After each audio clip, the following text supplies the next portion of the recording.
Good morning, students. In our last lecture, we have learned matter in our surrounding, some basic terms like condensation, evaporation, boiling, melting, fusion.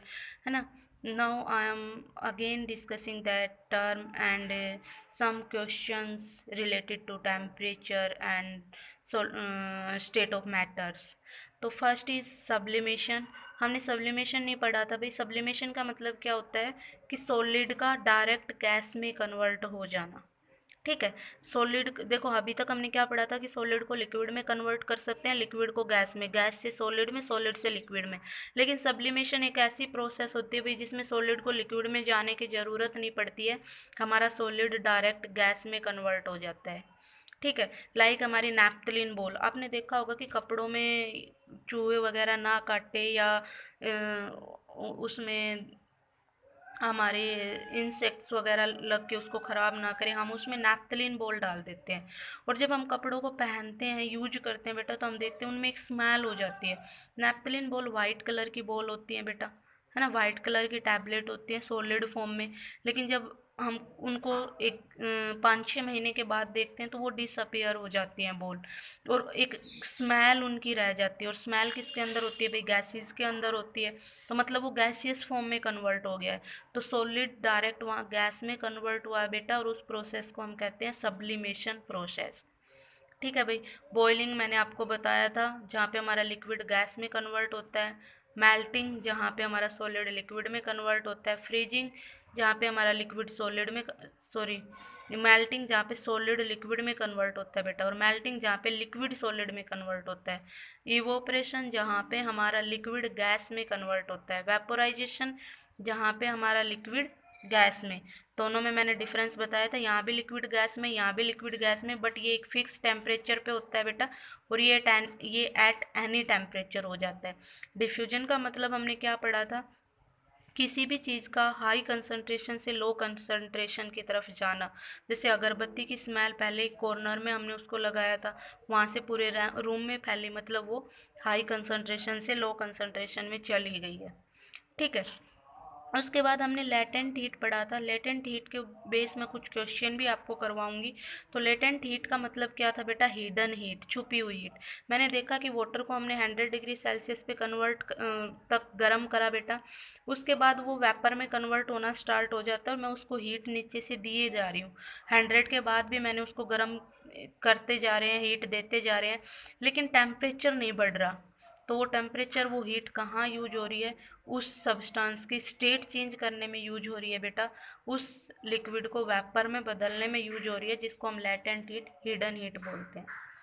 Condensation का मतलब क्या होता है? Condensation में हम किसी gas को लिक्विड में बदलते हैं भाई.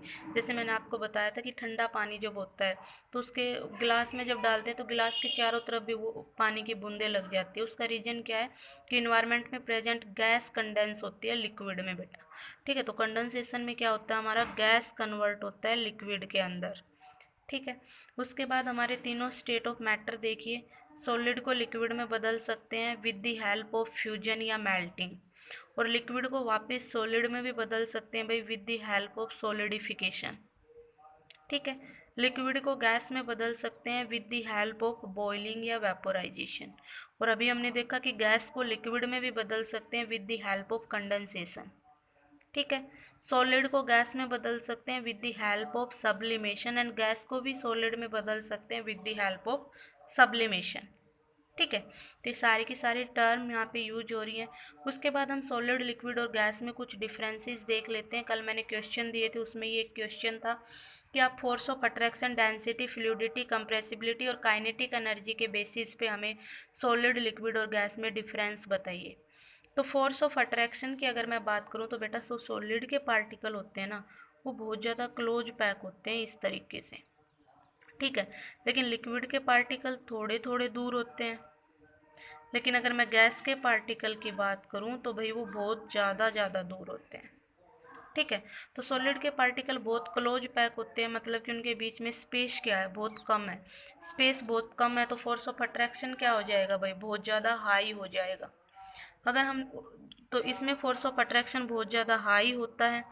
अब हम बात करें लिक्विड की, स्पेस थोड़ा बढ़ा दिया, मतलब फोर्स ऑफ अट्रैक्शन थोड़ा कम कर दिया, फोर्स ऑफ अट्रैक्शन थोड़ा कम कर दिया, तो एज कम्पेयर टू सॉलिड यहाँ पे फोर्स ऑफ अट्रैक्शन थोड़ा कम हो जाता है।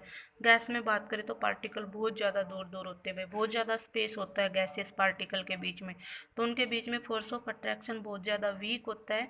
उस इंटरमोलिकुलर फोर्स ऑफ अट्रैक्शन को हम स्पेशल नाम देते हैं वंडर वाल फोर्स ऑफ अट्रैक्शन गैस में। जब इंटरमोलिकुलर फोर्सेज बेटा बहुत ज़्यादा वीक हो जाए तो हम उसको एक स्पेशल नाम से बुलाते हैं, दैट इज वंडर वाल फोर्स। अगला हमारा टॉपिक है डेंसिटी। डेंसिटी क्या होती है बेटा? डेंसिटी होती है हमारी मास बाय वॉल्यूम, इसको बोलते हैं डेंसिटी। ठीक है, मास बाय वॉल्यूम। अब देखिए, अगर पार्टिकल बहुत ज़्यादा क्लोज है तो उन्होंने वॉल्यूम तो क्या कर रखी है भाई, बहुत कम ऑक्यूपाई करी है, तो मेरी डेंसिटी इन्वर्सली प्रोपोर्शनल है किसके? वॉल्यूम के। ठीक है, अब मैं सॉलिड की बात करती हूँ। सॉलिड में वॉल्यूम बहुत ज़्यादा कम होती है बेटा, क्योंकि पार्टिकल नज़दीक नज़दीक होते हैं तो स्पेस कम ऑक्यूपाई करेंगे।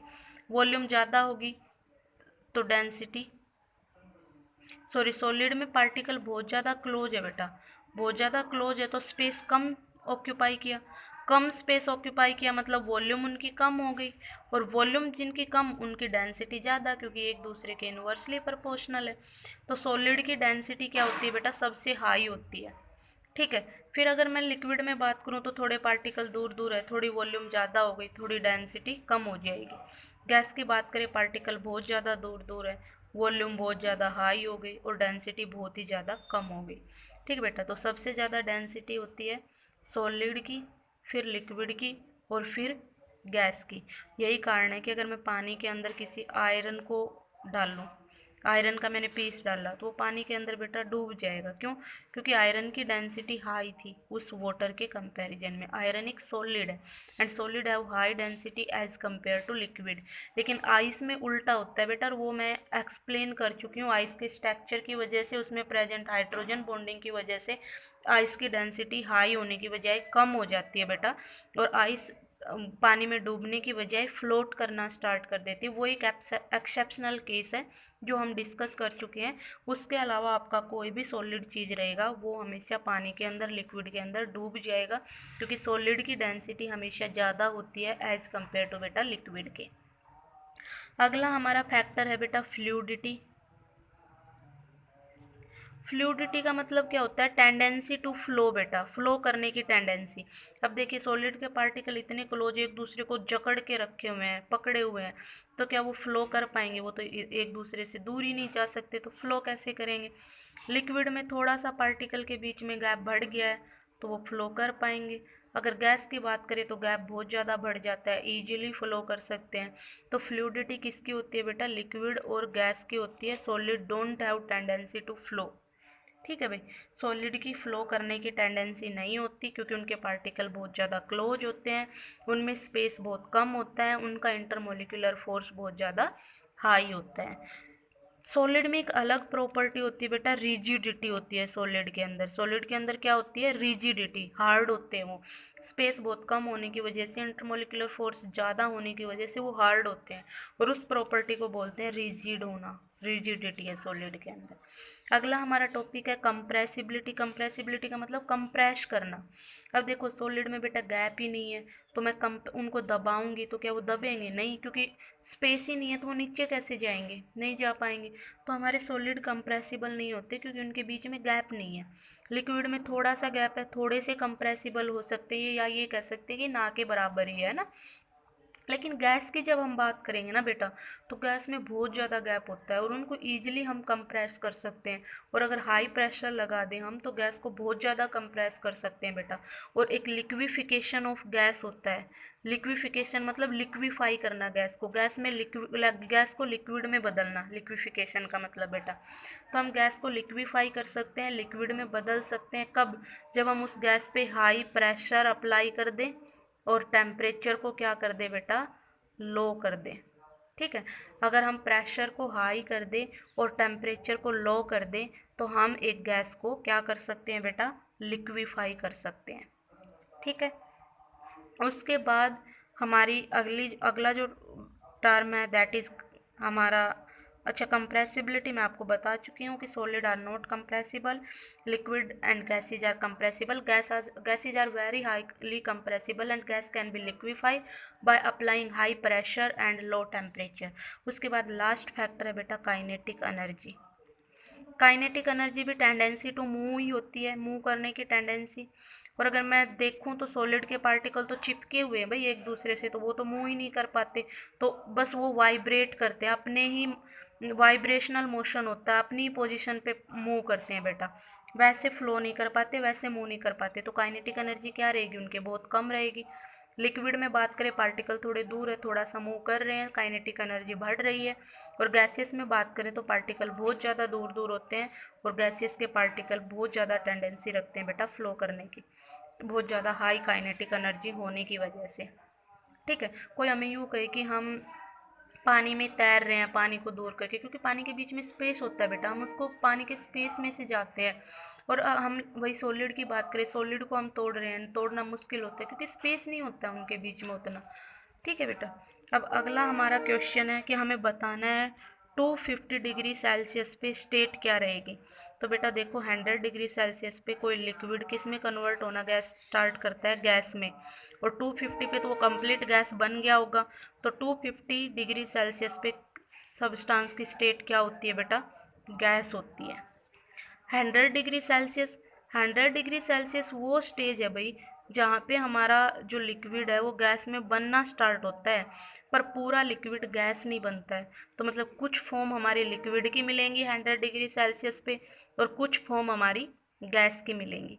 तो 100 डिग्री सेल्सियस पे स्टेट आपको क्या मिलेगी, लिक्विड भी मिलेगी और गैस भी मिलेगी बेटा। सी है हमारा 25 डिग्री सेल्सियस पे, तो 25 डिग्री सेल्सियस पे अगर मैं बात करूँ तो हमारा लिक्विड स्टेट मिलेगा बेटा। अगला है 0 डिग्री सेल्सियस, फ्रीजिंग पॉइंट होता है बेटा वाटर का, जहाँ पे हमारा लिक्विड फ्रीज होना स्टार्ट करता है। तो कुछ तो सॉलिड बन गया होगा, फ्रीज हो गया होगा, कुछ लिक्विड अभी बनना स्टार्ट कर रहा है ना। तो 0 डिग्री सेल्सियस पे दोनों स्टेट मिलेंगी बेटा, सॉलिड भी और लिक्विड भी। मैं रिपीट कर दे रही हूँ, 250 पे ओनली गैसियस स्टेट, 25 पे लिक्विड, 100 डिग्री सेल्सियस पे liquid and gas both, 0 degree Celsius पे सॉलिड एंड लिक्विड बोथ। ठीक है भाई, अगला हमारा क्वेश्चन है what produce why water is liquid at room temperature. Water liquid क्यों होता है भाई रूम टेम्परेचर पे, क्योंकि जो वाटर है उनके पार्टिकल्स के बीच में स्पेस थोड़ा हाई होता है as compare to solid, kinetic energy उनकी हाई हो जाती है, उनकी टेंडेंसी होती है फ्लूइडिटी की, उनकी डेंसिटी कम हो जाती है।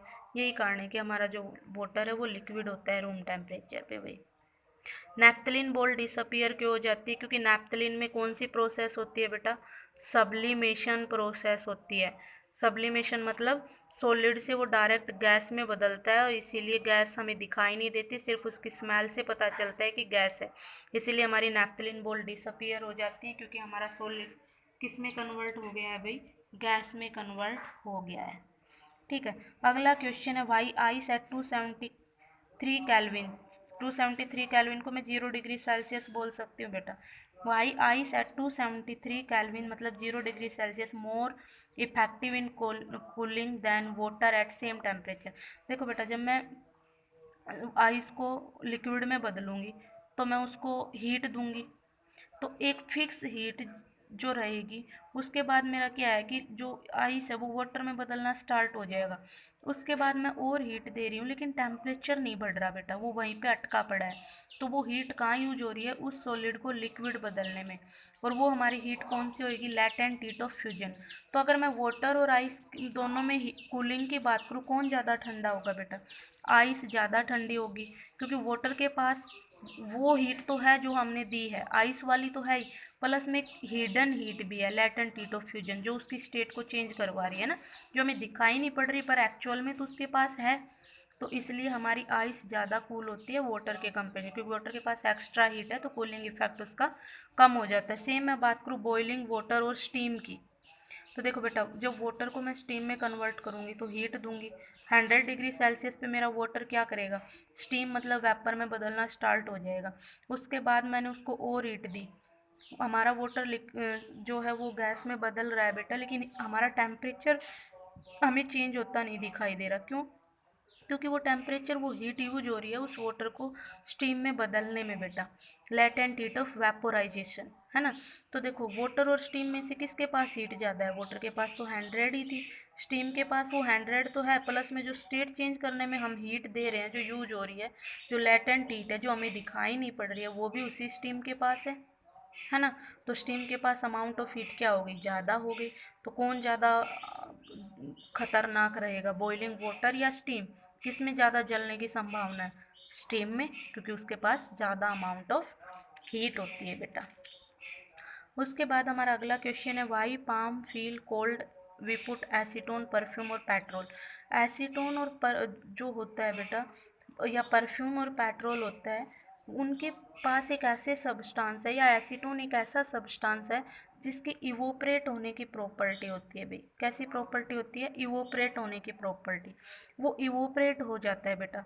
और अगर वो इवोपरेट होगा तो इवोपरेशन अपने पीछे कौन सा इफेक्ट छोड़ के जाती है? Cooling effect. तो हमारी हथेली पे अगर मैं एसीटोन, परफ्यूम या पेट्रोल को रखूँगी तो उसमें प्रेजेंट सब्सटेंस तुरंत से इवोपरेट हो जाएगा, और हमारे हाथ को कैसा फील होगा बेटा? कोल्ड फील होगा। और यही कारण है कि हम पाउडर वगैरह गर्मियों में यूज करते हैं, क्योंकि उसमें ऐसा सब्सटेंस मिलाया जाता है जिसकी इवोपरेटिंग प्रॉपर्टी होती है, और जब वो इवोपरेट होगा तो हमारी बॉडी को कूल फील होगा। एसीटोन को नेल पेंट रिमूवर में भी यूज करते हैं। नेल पेंट रिमूवर को आप टच करके देखोगे बेटा, वो भी काफ़ी कोल्ड होता है, क्योंकि उसकी भी एसीटोन है उसके अंदर, तो इवोपरेटिंग प्रॉपर्टी या कूलिंग इफेक्ट छोड़ के जाएगा। नेक्स्ट वीडियो में हम कुछ बचे हुए क्वेश्चंस को डिस्कस करेंगे।